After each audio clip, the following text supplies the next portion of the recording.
শুভ সকাল বন্ধুরা, তোমরা কেমন আছো? আশা করছি তোমরা ভালো আছো। আমিও ভালো আছি। আমি বিউটি চলে আসলাম একটা ব্লগ ভিডিও নিয়ে। আজকে হোলি, চলো আজকে সারাদিন কি করি তোমাদের সঙ্গে শেয়ার করব।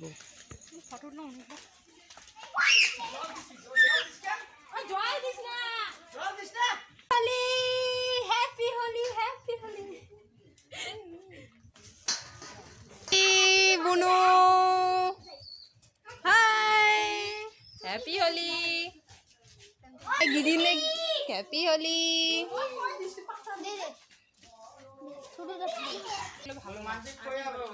এখন আমাদের ছোট ছোট ভাই বোনদের সঙ্গে আমরা এখানে হোলি খেলে নিচ্ছি, আর এদিকে আমার ভাই হোলি দিচ্ছে সবাইকে। এখানে আমার বোনও হোলি দিচ্ছে, আমাকে হোলি দিয়ে দিচ্ছে। তারপরে এখানে ও দাদাকেও হোলি দিয়ে দিবে, আমাকে টিপ পরিয়ে দিবে এখন বুনু। এই যে দাদাকে বুনু দিবে তোকে।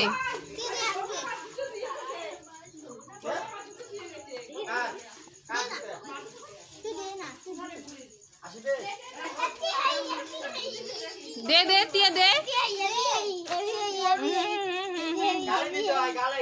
এখানে আমার মানি হোলি দিয়ে দিল তার মামাকে, আর এখানে হোলি দিয়ে দিচ্ছে আমার বুনু। এখানে আমার মানি আমাকে হোলি দিল মাথায়, ও হোলি দিয়ে পালিয়ে গেল।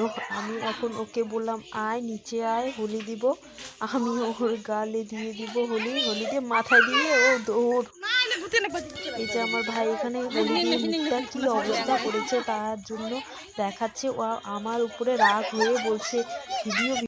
দেখতেই পাচ্ছ বন্ধুরা, আমরা এখানে বক্স চালু করে দিয়ে সবাই মিলে নাচছি, একটু মজা করে নিচ্ছি। জানি না এই দিন আসবে আদেও আমাদের জীবনে, কার কখন কি হয়ে যায় বলা মুশকিল। তার জন্য আমরা একটু সবাই মিলে মজা করে নিচ্ছি। আর এখানে বক্সটার গানটা যদি তোমাদেরকে শোনাতে পারতাম আমার খুব ভালো লাগতো, কারণ এখানে বুনু আর আমার মানি তো এখন বক্সের তালে তালে নাচছে, আমরা খুব মজা করছি। এখানে আমার বুনুও খুব নাচছে। এখানে তো সবাই মিলে মজা করছি। তোমরা কেমন মজা করেছো আমাদেরকে কমেন্ট করে জানাইও। আমার তো খুব ভালো লাগছে, সবাই মিলে মজা করাটা তো কি ভালো, তাই না? শুভ সন্ধ্যা বন্ধুরা। আর আমি ভিডিওটাকে এগিয়ে নিয়ে যেতে পারিনি, কারণ কি অনেক টায়ার্ড হয়ে গেছি আমরা সবাই মিলে। তার জন্য আজকে আমার দাদা বৌদির হোলির দিনেই পড়েছে অ্যানিভার্সারি, তার একটা ছোট করে অনুষ্ঠান করব। এখানে আমরা সবাই মিলে ছোট করে একটা ডেকোরেশন করেছি, আর দাদা বৌদি এখানে কেকটা কেটে নিচ্ছে, আর আমরা সবাই মিলে উইশ করছি তোমরা ভালো থেকো। এখানে কেকটা কাটার পরে এখানে বৌদি দাদাকে খাওয়াই দিল, তারপরে দাদাও বৌদিকে খাওয়াই দিচ্ছে, তারপরে দাদা সবাইকে আমাকেও খাওয়াই দিচ্ছে, তারপরে এখানে বুনুকে খাওয়াই দিল, আর আমার ছোট ছোট ভাই বোনদেরকেও খাওয়াই দিচ্ছে। এখানে আমার মানি কেক একদম লাল হয়ে গেছে, ওর গালগুলো কেক লাল। আজকে ভিডিওটা এতটুকু থাকলো, দেখা হবে আরও একটা নতুন ভিডিওতে। তোমরা ভালো থেকে সুস্থ থেকো, টাটা।